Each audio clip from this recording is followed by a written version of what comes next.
Hi, I'm Dara Pettinelli. I'm here with Disney's Babbel.com with Secretary Duncan, and we're here to talk about education following up after the President's State of the Union address. We've taken questions from parents, students, and educators throughout the country, and we'll continue to take them throughout the session. Just tweet with the hashtag WHChat and @BabbelEditors, and we'll make sure that they get funneled through. Our first question is from Heather in Albany. She wants to know, should the sequester occur on March 1st, how is the department planning to assist already cash-strapped states? The president has made it clear that Head Start is a priority, yet it's about to be cut drastically. First of all, it just was a fantastic night last night, and we can sort of talk about that. I'm a little bleary-eyed, so if I say something wrong, I apologize. But it was really, really exciting just to be a part of that and to be in that room. It was amazing. And the president basically opened the State of the Union talking about the horrendous impact that sequester would have on children, on communities around the country, and challenged Congress to get their act together to avoid it. The simple truth, and I always try and be very honest, the simple truth is if sequester happens, there's very little we can do to protect those cash-strapped communities, and whether it's Head Start, whether it's poor children with Title I dollars, whether it's it's children with disabilities with IDA, the sad truth, the honest reality is that they will be a hit. And I'm actually testifying tomorrow before Congress around the devastating impact of sequester. I desperately hope Washington can come together in a bipartisan way and solve this. The President talked about sort of disasters that we can avoid and disasters we can't avoid. This is clearly one we can't avoid, and we're going to do everything we can to avoid it. But if it does happen, there are no good and there are no easy answers. Right, that's fair enough. Ramon from New York City wants to know, do you think 2 years of pre-K in public schools will help improve long-term education results following the Union City, New Jersey model? Yeah, I just think, I've said repeatedly, the best investment we can make in education is in high-quality early childhood education. And I was just so thrilled, so I got goosebumps last night listening to the President talk about it, because so often it's easy for politicians to walk away from pre-K. 3- and 4-year-olds don't vote, they don't have lobbyists. The benefits of this, by definition, will be after most politicians are out of their current offices. So it takes someone with real vision and real commitment to say, this isn't about during my tenure, but this is better for my community or for my country long term. The President's commitment here is extraordinary. He sees the huge difference we can make. We have to stop playing catch up in education. And we have far too many children who enter kindergarten already a year or two behind, and we're constantly playing catch up at every level. The only way to get to avoid that is to get our babies off to a great start. And so if we can do this, again, do it in a bipartisan way, make sure children, but particularly children from disadvantaged communities, have a chance to have access to great early childhood opportunities. Those are life-transforming opportunities. It's the right thing to do for kids in the communities, and there's been study after study saying the financial benefits to society, for every dollar we spend in this, you get back $7, $8, $9, $10 in return. So whether it's the human side, whether it's the moral side, whether it's the educational side, or whether it's the financial side, this is the right thing to do. And the buzz last night was just so positive around this. I desperately hope we can work on this together. Well, similar to that, as a follow-up, Reese from Michigan wants to know about how we're testing or grading teachers. He says, when assigning the potential and success for teachers in schools, how do we account for the inherent disadvantages those face in challenging, dangerous, or impoverished areas? Is it fair that they be graded on the same rubric or scale as those in healthier sectors? Yeah, so I think it's really important always in teacher evaluation to look at multiple measures. Anytime you're looking at just any one measure, whatever that is, that makes no sense, whatever, particularly if it's a test score. What I'm always interested, though, is looking in growth and gain. How much are students improving? And as a piece, as one piece of a more robust, comprehensive evaluation system, what you need to look is like students against like students. So English language learners compared to English language learners. Children living below the poverty line versus other children living below the poverty line. And when you do that, you still see the amazing impact. Despite all the huge, very real challenges that we have to take on around poverty, around hunger, around safety, you still see huge advantages that those children from those difficult backgrounds and upbringings have when they have the chance to go to 1, 2, 3 great teachers in a row. And then also around how our school system is structured, Karen Walren from Texas asked, the current education system, as I understand it, was developed during the Industrial Revolution when children were being ready to take on manufacturing jobs. Given the current technological revolution, are there plans to revamp the school system? We have to revamp it in so many different ways. And just the basic calendar of the school year is based upon the agrarian economy. And not many of our kids are working in the fields anymore. So I've talked very publicly about extending the school year, again, particularly for children who are behind, disadvantaged children. Longer days, after school, summers, weekends, whatever it takes so they catch up. The goal has to be to get our dropout rate to 0. We have a 25% dropout rate in this country. It's staggering. That's 1 million young kids leaving our schools for our streets, and we know there are no good jobs out there anymore.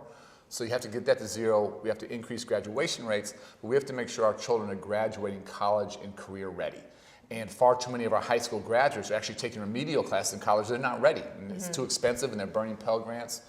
So more time, great teachers, but I think technology can also be a great equalizer, and the chance for children to learn 24/7 about anything, anytime, anywhere.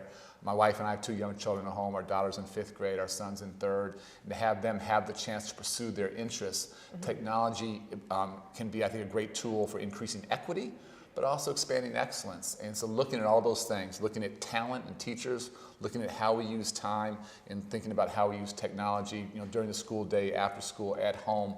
But the fact that our school days in the vast majority of places are still the same thing they were 100, 150 years ago makes no sense whatsoever. That's not what other countries are doing. Right. And our children today are competing in a global marketplace. They're not competing in their neighborhood or in their district and their state for jobs. They're competing with children in India and China and Singapore and South Korea.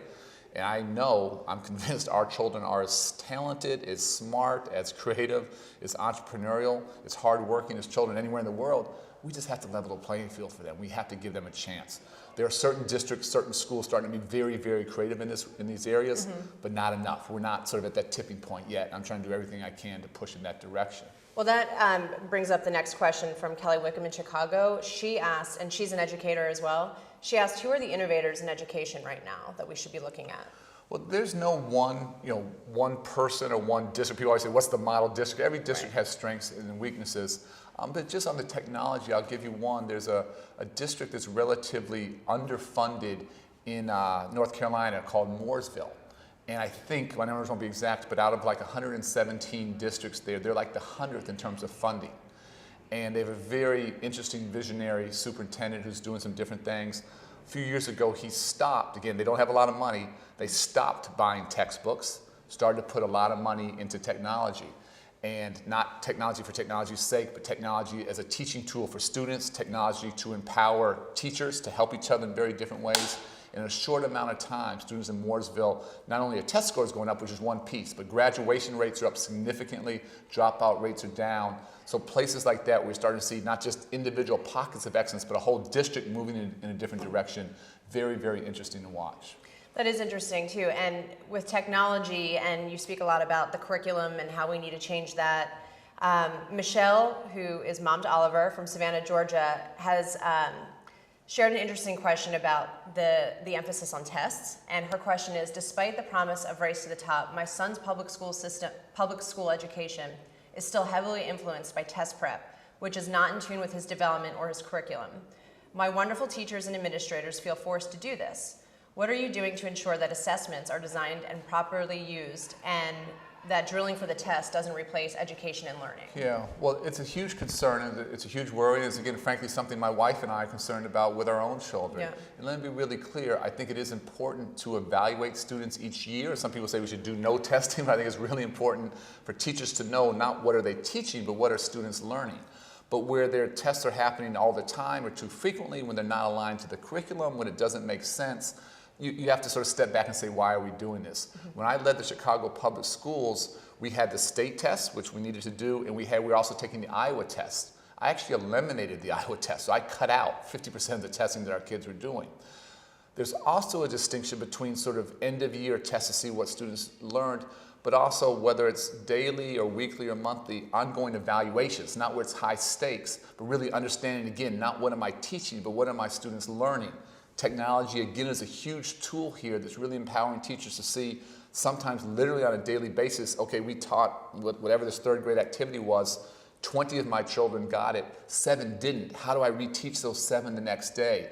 And I think the more we're thinking not about testing, but about ongoing assessments, evaluation, really understanding where teachers are being effective, where they can think about grouping students differently, there's huge power in doing that.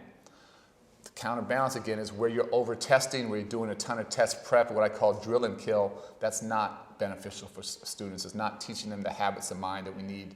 And we need to have very, very honest conversation about everything we're doing. What is the purpose? Is that helping us create students who are going to be lifelong learners, who are going to be engaged in their own learning? That's got to be the goal. Switching gears a little bit, Missy Carson Smith from Michigan writes in, I am a mother of 4 and a former school teacher for many years. My kids are the same ages as those slain at Sandy Hook. My brother was also killed in a school-related shooting. What solutions can our leaders present to depoliticize gun discussion when it comes to children's safety? Well, first I just want to say how sorry I am about her personal loss. And last week I met with a number of the parents from Sandy Hook who lost their babies there. That was, I think, last Tuesday or Wednesday. On Saturday, I traveled to Chicago with the First Lady to go to the funeral of Hadiya Pendleton, who was a 15-year-old honors student who had just completed her final exams, was literally in a park swinging on swings like a innocent kid should do. And some other teen jumped over a fence and started shooting randomly, killed her. 2 of her friends were shot. And this is an issue that I've dealt with, frankly, all my life, growing up in the south side of Chicago. So this one's very, very personal. We have to take the politics out of it. For me, the 2 goals are extraordinarily simple.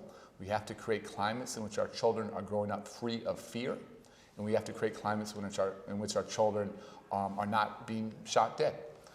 And there are a number of things that we've recommended that are on the White House website that the President and Vice President provided huge leadership around. A number of things we want Congress to help us do. Having background checks for people buying guns seems very logical to me, non-political. The vast majority of gun owners and NRA members support that. We should be able to get that done. Less high-capacity magazines, less assault weapons. There's a number of executive actions that we want to take and not wait for Congress, that we just want to move on very, very quickly. We have to think about this comprehensively. Reducing gun violence is obviously the goal. You have to look at the mental health piece of this. That's very, very important. The President has challenged me and my good friend Kathleen Sebelius to partner and co-chair a task force around this. We have to do everything we can to make schools safer, but frankly, schools are often the safest place our children are. We have to really, that's a starting point. We have to focus on their communities as well. We have to talk about violent video games and movies, and we have to do all of these things at the same time. My worry is that too often Congress has a short attention span and wants to focus on a very simplistic answer, and we have to be comprehensive. And as I meet with these parents and look in their eyes and attend their funerals, that could be me, that could be you, and it's just unimaginable the devastation this is having on families and on communities. And again, I worry so much about children wondering now about if they grow up. If I grow up, not when I grow up. So we have to get this done. The President talked passionately and eloquently about this at the end of the State of the Union last night. And we have to take this on. And again, take all the politics, all the ideology out of it. I think, and I hope and I pray we can agree that we need a lot fewer children living in fear. We need a lot fewer children being shot dead. If that's the premise, the status quo now is untenable. The status quo is absolutely unacceptable. And I think post-Sandy Hook, which was, 6 weeks ago, 7 weeks ago, we've had like another 1,000 Americans killed due to gun violence. It's just absolutely staggering. And if we don't act now as a country, I'm just convinced we never will. So we're at a fork in the roads, and I'm going to do everything I can, personally, professionally, as is the President, as is the Vice President, to make sure our children, my children, all of your, everyone tuning in here, everyone's children can grow up in a climate free of fear. That does tie in very well with our next question. Some parents feel that their kids are safer being homeschooled.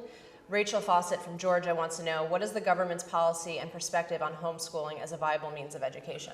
Again, I'm very agnostic and want to give people different options. So where parents and children think that's a great option, that's fantastic. The vast majority of children, 98, 99%, are going to go to some form of a school. 90% of children in this country always have and always will go to public schools. So what I spend all day thinking about is how do we make every single public school a great school? How do we make every single public school a school of choice? Many are just absolutely amazing. Others have a lot of hard work to do, and we're willing to challenge the status quo when that happens. My focus is on how do we make sure children and families have great, great options to choose from. Okay. And Pilar from Illinois wants to know, how is funding for special needs education and awareness being addressed? So in every area, whether it's special ed, whether it's money for English language learners, whether it's money for poor children, whether it's money to take classes, dual enrollment classes, AP classes, college credit while in high school, whether it's money for children with special needs, I just continue to say this is the best investment we can make as a country. And if we don't do that, we do our nation a grave disservice. Not everyone agrees with me. There are lots of folks in Congress who I have to do battle with who see education as an expense, not an investment. And whatever people can do to help their congressmen, regardless of politics and ideology, understand we have to invest. One of many areas where we underinvest is support for students with disabilities. But it's just not there. Again, I think we underinvest in lots of other areas, including early childhood education. That's why I want to do a lot more there. So again, take politics and ideology out of it. Whatever folks can do to let their congressmen know that the best thing we can do is give every single child a well-rounded, world-class education. And that's going to cost some money. Now we have to be honest enough to, when things aren't working, to stop funding those and just can't ask for more without change. And I always say, I don't want to invest in the status quo, I want to invest in a vision of reform. But if anyone thinks that we can do this on the cheap, that's not what other countries are doing. Other countries are doubling down on education. And I think, again, our country has to come to grips with the idea and the belief that this is the best investment collectively we can make. Very good. Asha from Oregon wants to know, given the research connecting movement and exercise with health and learning, why are recess and physical education shrinking parts of the school day? They shouldn't be, and this is, again, very, very personal. First Lady's done an amazing job on Let's Move, but obviously I grew up running around and playing basketball. My wife's a former athlete who was a PE teacher for about 5 years and then was the athletic director, now is part of a nonprofit that builds playgrounds. And I just speaking for myself, I was one of those young boys that if I had to sit still in my chair for 5 or 6 hours straight, I felt bad for my teacher. But if I had a chance to run around, recess, lunchtime, PE, burn off a little steam, I could come back and concentrate. And as they said, all the research shows that when you're active physically, when you have healthy lifestyles, you do better academically. And so whether it's during the school day, whether it's at lunch, whether it's after school, whether it's PE, whether it's recess, we have to create opportunities for students to be physically fit. We have to be teaching them healthy lifestyles. We have to be teaching them about nutrition as well. And where you have high levels of obesity, where you have students that are sitting still all day, we just can't be as successful as we want academically. And I always say there's so many false choices in education, whether people debate, college versus careers. So for me, it's got to be college and careers. People debate, academic time versus, more recreational, physical, time for physical activity, time to play. Mm-hmm. We just need to do both. We have to do both. It's got to be both and, not either or. And we make those choices, we compromise what's best for children. We have to stop doing that.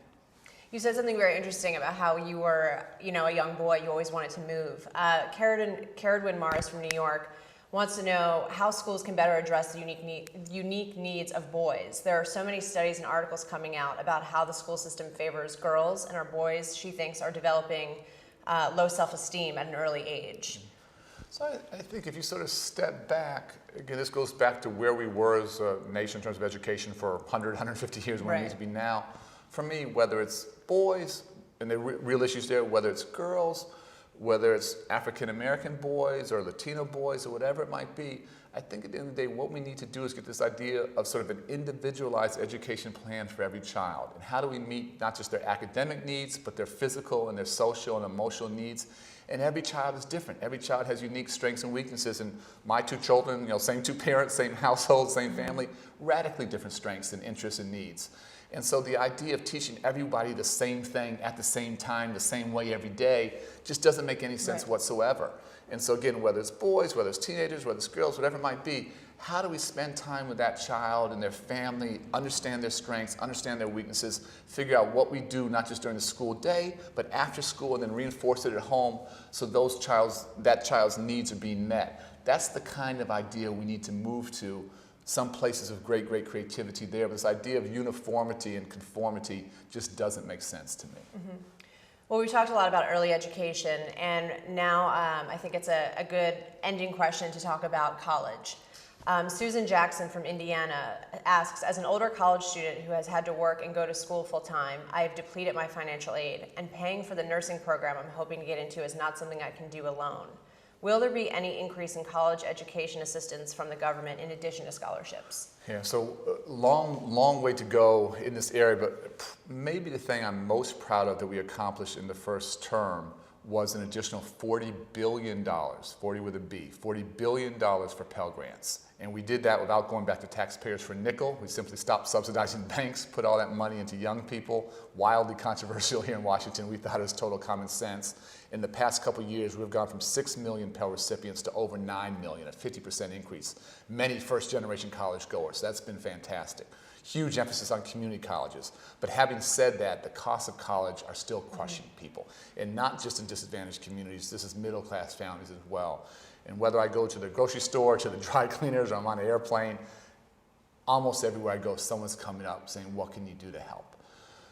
We can't do it by ourselves. I always talk about shared responsibility. States have to continue to invest in higher education. This past year, 40 states, Republican and Democrat, cut funding to higher education. That's not good. Universities have to keep their costs down. The president talked about this. Some universities are doing a great job. Others, the tuition is increasing much faster than the rate of inflation. So we want to continue to invest at the federal level. States have to step up. Colleges have to behave differently, or many do as well. What we also need is just greater transparency, greater information. As parents and returning to school, working adults, they need to know what schools are doing the right thing. And the president challenged us to come up with a scorecard that looked at cost and looked at value and looked at affordability. That scorecard I talked about last night, we literally launched today. It's on the website. And our hope is that with transparency, people will make better choices. And we need to continue to invest. But we have over 7,000 institutions of higher education. We still today have the best system of higher education in the world. But it's often so complicated and so opaque that it's very, particularly if you're new to the country, your first time going to college, it can be so difficult to navigate that. With just greater transparency, I want more young people voting with their feet. And good universities will get rewarded, more students will come that way. And those where graduation rates are too low and costs are too high, less people start to go there. That creates a little bit of pressure. And so we're going to make a huge play around transparency. We want to continue to invest very, very heavily, but we have to challenge states to step up, and universities have to do the right thing as well. Well, I want to thank you so much for your time. It was a real pleasure meeting you and having this conversation. It will play again. It's live, but you can also watch it on Babbel.com. And thank you so much for joining us today. Thanks for the opportunity. Thank you.